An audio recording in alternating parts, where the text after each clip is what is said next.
aulia-aulia Allah. Dan selanjutnya tamu doa takasa pada baginda Muhammad sallallahu alaihi wasallam beuna pujuh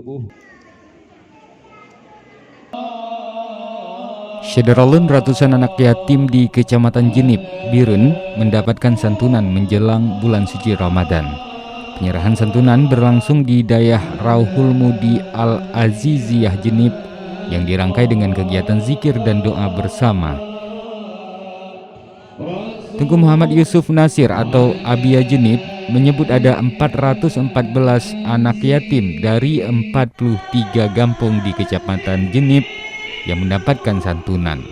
Ketua Umum Barisan Muda Umat atau BMU ini menambahkan, dana yang digunakan bersumber dari sumbangan wajib dari 43 desa serta sumbangan sejumlah donatur sebesar 122 juta rupiah.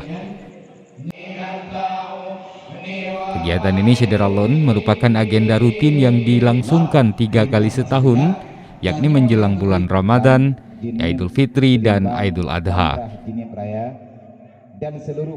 Sementara itu Kapolsek Jenip Ibtu Suharto bersama dan Ramil Kapten M. Nasir berterima kasih kepada semua pihak yang telah membantu kegiatan ini, terutama pihak donatur.